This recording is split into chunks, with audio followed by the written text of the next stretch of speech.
J'étais la victime, il était le bourreau, et vous étiez les témoins. Je n'étais pas coupable, il n'était pas innocent, mais vous étiez complices, car vous n'en avez fait rien.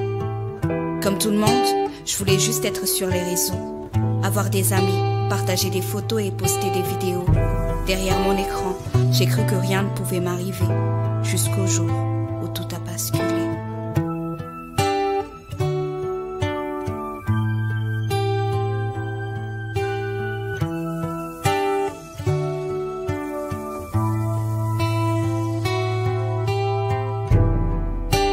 Ce matin-là, comme tous les matins, je me suis réveillée, j'ai allumé mon téléphone et je me suis connectée. J'avais reçu un nouveau message de quelqu'un que je ne connaissais pas. J'ai regardé son profil, je lui ai répondu et je l'ai trouvé sympa. On s'était jamais vu, c'était comme si on se connaissait depuis longtemps. On parlait de tout et de rien, de la pluie et du beau temps. Peu à peu, les sentiments se sont installés. Sans me rendre compte, je me suis mise à l'aimer. J'étais jeune et naïve, je ne savais pas où pouvait se cacher le vice, jusqu'au jour où il m'a demandé de lui envoyer des photos dénudées. Au début, j'ai refusé, mais il a su me convaincre et j'ai fini par céder.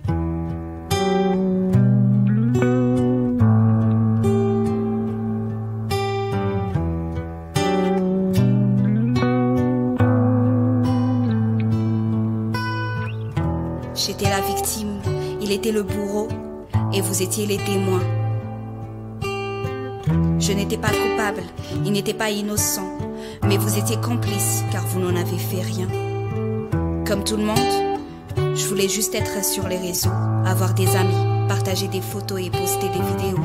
Derrière mon écran, j'ai cru que rien ne pouvait m'arriver, jusqu'au jour où tout a basculé.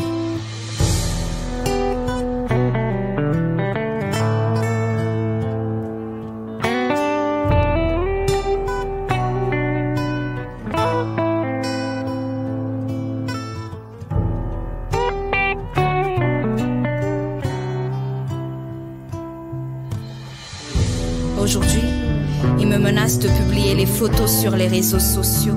Tout était faux, mais si seulement je l'avais su un peu plus tôt. Il me demande d'avoir des relations sexuelles avec lui, ou sinon il me dit que j'en paierai le prix. J'ai tellement honte de ce que j'ai fait que je n'ose même pas en parler. Alors j'ai décidé d'assumer mes erreurs du passé. Je suis allée à sa rencontre pour le supplier de les effacer. Sans grande surprise, il n'était pas du tout celui qu'il prétendait. Mon bel inconnu n'était en fait qu'un vieux pervers. Et ni plus ni moins qu'un escroc, un menteur et un violeur.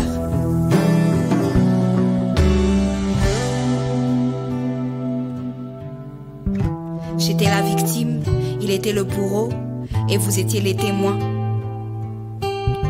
Je n'étais pas coupable, il n'était pas innocent, mais vous étiez complices car vous n'en avez fait rien. Comme tout le monde, je voulais juste être sur les réseaux, avoir des amis, partager des photos et poster des vidéos. Derrière mon écran, j'ai cru que rien ne pouvait m'arriver, jusqu'au jour où tout a basculé.